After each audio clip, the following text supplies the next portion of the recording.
محبت بے درد سا درد ہے۔ ناول خاتون نے اپنے ہینڈ بیگ سے نکالا ہی تھا۔ اس خاتون کے ساتھ بیٹھے ہوئے لڑکے کے چہرے پر طنزیہ مسکراہٹ اٹک کی۔ اس نے خاتون کی طرف دیکھا جو حجاب میں تھی، ہاتھوں پر اس نے باریک کپڑے کے کالے دستانے چڑھا رکھے تھے، چہرے پر نقاب تھا، صرف اس کی سیاہ گہری آنکھیں نظر آ رہی تھیں۔ خاتون کی نظریں ناول کے پنوں پر لفظوں کا تعاقب کر رہی تھی۔ وہ 25 سال کا پرکشش لڑکا تھا، جس کی رنگت گوری اور قد کاٹ متوسط تھا۔ روشن پیشانی کے اوپر ہلکا سا محراب تھا جو اکثر لمبے سیاہ بالوں کے نیچے چھپا رہتا تھا۔ کالی سیاہ آنکھوں میں اکثر و بیشتر لالی رہتی۔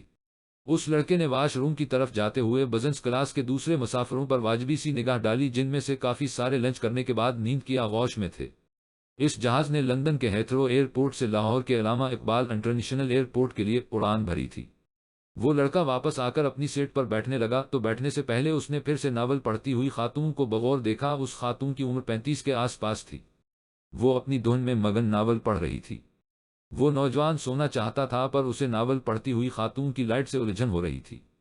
پائلٹ نے مسافروں کے آرام کو ملحوظ خاطر رکھتے ہوئے روٹین میں جلنے والی کافی ساری لائٹس آف کر دی تھی۔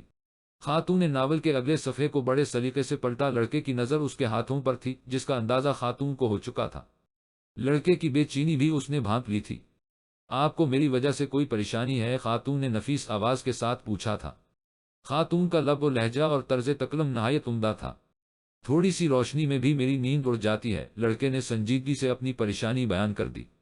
خاتون کے رخسار پر میٹھی مسکراہٹ نمودار ہوئی۔ اس نے بائیں ہاتھ میں ناول سنبھالا اور دائیں ہاتھ کی شہادت والی انگلی سے لائٹ کا بٹن آف کر دیا۔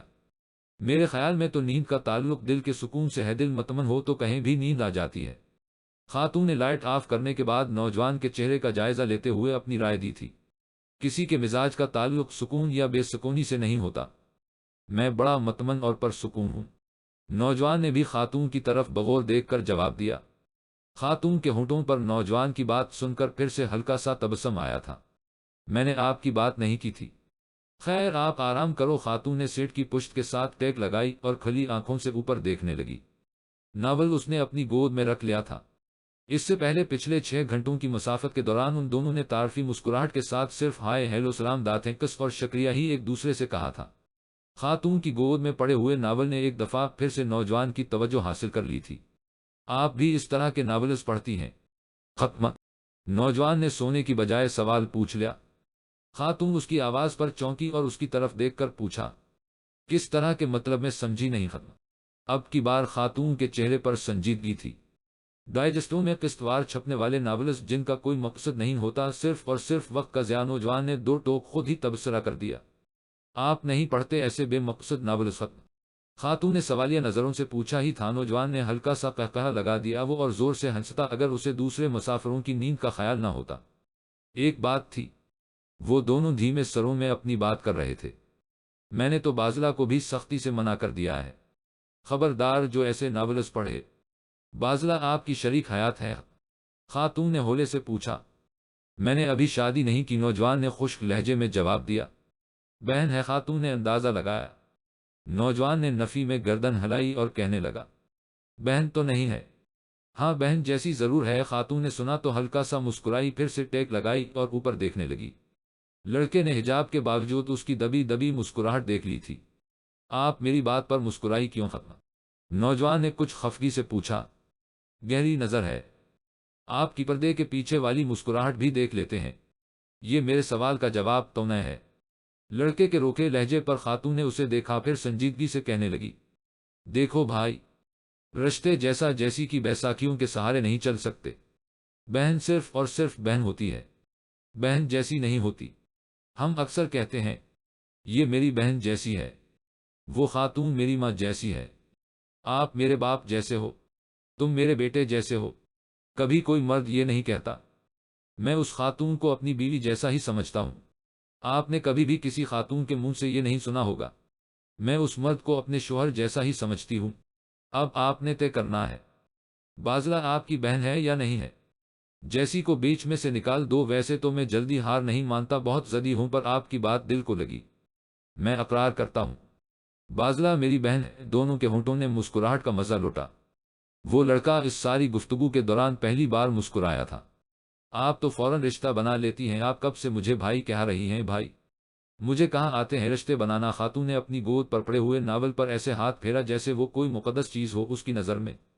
اس کے بعد خاتون نے اپنے پہلو میں پڑے ہوئے ہینڈ بیگ میں وہ ناول رکھ دیا۔ لڑکے نے اس سارے عمل کو بڑے غور سے دیکھا تو دل کی بات زبان پر لے آیا۔ لگتا ہے آپ کو اس ناول سے خاص لگاؤ ہے، خاتون نے بغیر تامل کے کہا۔ کوئی خاص وجہ؟ یہ میری ہی کہانی ہے، خاتون نے نظریں جھکائے ہی کہہ دیا۔ بازلا کی بھی اس ناول کو پڑھنے کے بعد آپ جیسی ہی رائے تھی۔ کہنے لگی، بھائی یہ ناول پڑھ کر مجھے ایسا لگا جیسے یہ میری ہی کہانی ہو۔ نمل حیدر اس کی پسندیدہ رائٹر ہے۔ بازلا کے پاس اس رائٹر کے سارے ناول موجود ہیں۔ لڑکا بڑے ذوق و شوق سے بازلا کی باتیں خاتون کو سنا رہا تھا، حالانکہ وہ چرب زبان بالکل بھی نہیں تھا۔ نمل حیدر آپ کی بہن بازلا کی تو پسندیدہ رائٹر ہے، اور آپ کی ختم؟ خاتون نے اشتیاق سے پوچھا۔ بزنس مین ہوں، شعر و شاعری اور ادب سے بالکل لگاؤ نہیں ہے، کتابیں پڑھتا ضرور ہوں مگر یہ فضول قسم کی نہیں۔ اردو ادب اور شعر و شاعری کو آپ فضول سمجھتے ہیں، یہ ہمارا سارا ادب صرف دو لفظوں کے گرد گھومتا ہے، محبت اور عشق۔ جہاں تک شاعری کی بات ہے وہ ہجر اور درد کے سہارے چل رہی ہے، دوسرے رائٹرز کی ابھی بات نہیں کرتے، آپ نمل حیدر کو ہی لے لیں، سارے کے سارے ناول محبت پر ہی لکھ ڈالے۔ خاتون غور سے لڑکے کی باتیں سن رہی تھی۔ آپ نمل حیدر کے خلاف ہیں یا محبت کے ختم؟ خاتون نے شائستگی سے پوچھا۔ دونوں کے۔ محبت ایک ایسا لفظ ہے جس کا سہارا لے کر دنیا میں سب سے زیادہ دھوکہ دیا جاتا ہے، لڑکے نے تلخی سے جواب دیا۔ خاتون اس کے جذباتی پن سے لطف اندوز ہو رہی تھی۔ محبت کی مخالفت تو سمجھ آ گئی، آپ کے بقول محبت دھوکے کا سبب بنتی ہے، نمل حیدر کے کیوں خلاف ہو؟ خاتون نے بڑے مزے سے پوچھا۔ وہ خیالی کردار تخلیق کر کے محبت کی وکالت کرتی رہتی ہے، لڑکے نے کسی ضدی بچے کی طرح جواب دیا۔ نمل حیدر نے صرف وہ کردار تخلیق کیے ہیں جو ہمارے ارد گرد معاشرے میں موجود ہیں، وہ کرداروں کو سوچتی نہیں ہے بلکہ دیکھتی ہے، جو اسے دکھائی دیتا ہے وہ ویسے ہی لکھ دیتی ہے۔ خاتون نے یقین کامل سے کہا۔ آپ تو ایسے بات کر رہی ہیں جیسے آپ نمل حیدر کو جانتی ہیں۔ محبت بے درد سا درد ہے، وہی ناول ہے نا جس میں لڑکا اور لڑکی ایک دوسرے کی خاطر جان دے دیتے ہیں۔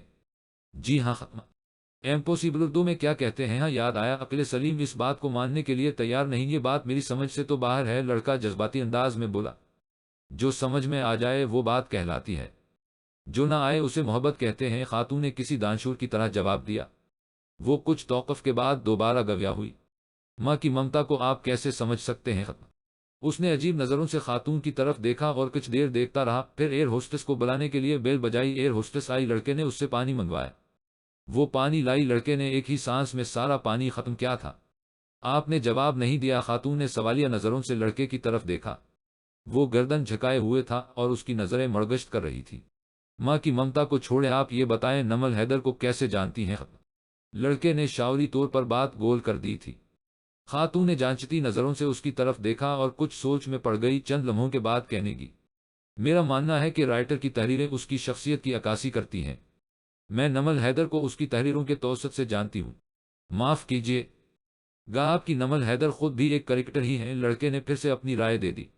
وہ کیسے؟ خاتون نے عجلت میں پوچھا۔ دیکھیں نا، سوشل میڈیا کے دور میں اتنی بیک ورڈ ہے، ٹی وی پر نہیں آتی، کوئی تصویر نہیں ہے اس کی، بازلا بیچاری گوگل پر سرچ کرتی رہتی ہے، وہ اس کی نجی زندگی ہے، جیسے چاہے گزارے۔ خاتون نے سنجیدگی سے جواب دیا۔ وہ طنز سے مسکرا دیا۔ محبت پر لکھنے والی محبت کو نہیں سمجھتی، اسے چاہیے لوگوں سے ملے، لوگ اسے ٹی وی پر دیکھنا چاہتے ہیں، اس کی باتیں سننا چاہتے ہیں، اس کے ساتھ تصویریں بنوانا چاہتے ہیں، لوگ محبت کرتے ہیں اس سے۔ محبت میں دیکھنے کی شرط نہیں ہوتی، وہ اپنے چاہنے والوں سے جو کہنا چاہتی ہے اپنے ناولوں میں لکھ دیتی ہے، یہ محبت کی ایک الگ اور مختلف صورت ہے۔ محبت مجھے نفرت ہے محبت سے، لڑکا دانت پیستے ہوئے بولا۔ اس نے اپنے دل کا غبار نکال لیا تھا۔ خاتون نے شگفتگی سے اس کے شانے پر اپنا ہاتھ رکھا اور شائستگی سے کہنے لگی، دیکھو بھائی، محبت سے اتنی نفرت مت کرو، اگر یہ ظالم ہو گئی تو یہ کہہ جو اس کے جتنا خلاف ہوتا ہے یہ اس سے اتنے ہی طواف کرواتی ہے اپنے حضور۔ خاتون نے نصیحت کی طرز پر اپنا نقطہ نظر پیش کیا۔ لڑکے نے اس کی بات سن کر اپنی آنکھیں موند لیں۔ کچھ پل دونوں اطراف خاموشی رہی۔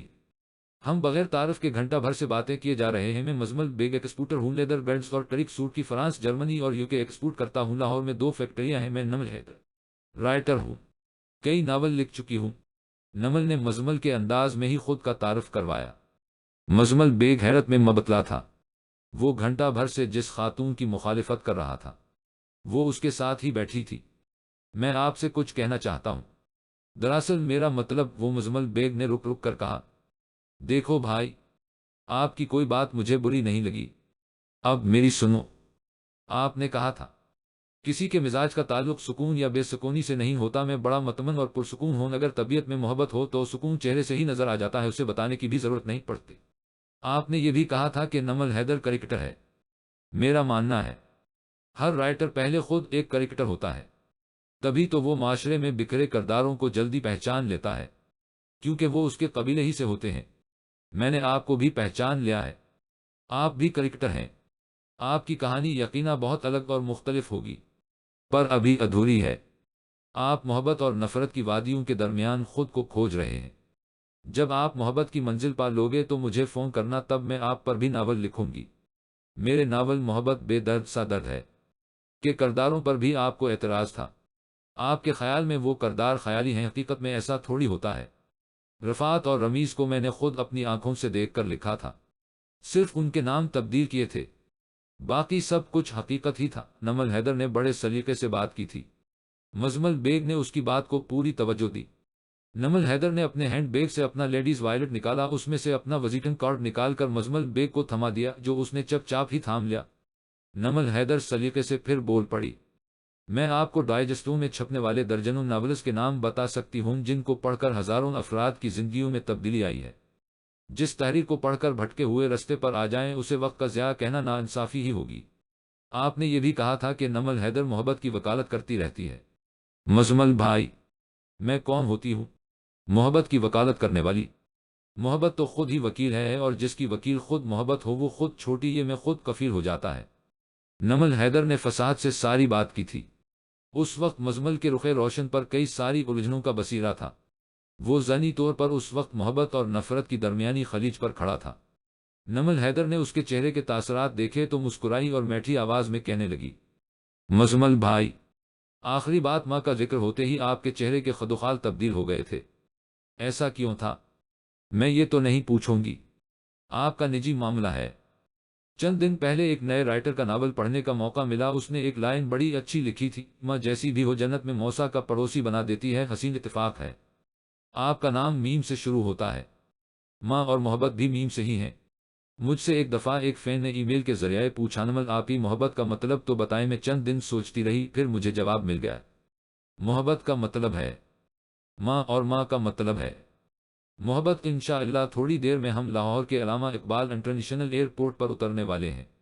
حفاظتی بیلٹ باندھ لیجئے اور کرسی کی پشت سیدھی کر لیں۔ ایئر ہوسٹس نے نمل حیدر کی حکمت سے بھری باتوں کا سلسلہ توڑا تھا۔ جہاز کی لینڈنگ کے بعد مزمل نے نمل حیدر کا ہینڈ کیری کیبن سے نکال کر اس کے حوالے کیا تھا۔ نمل حیدر نے مشکور نگاہوں سے اسے دیکھا اور مسکراتے ہوئے کہنے لگی، مزمل بھائی، کوئی بات ناگوار گزری ہو تو معذرت خواہ ہوں۔ وہ لڑکا اٹھا اور واش روم کی طرف چل دیا۔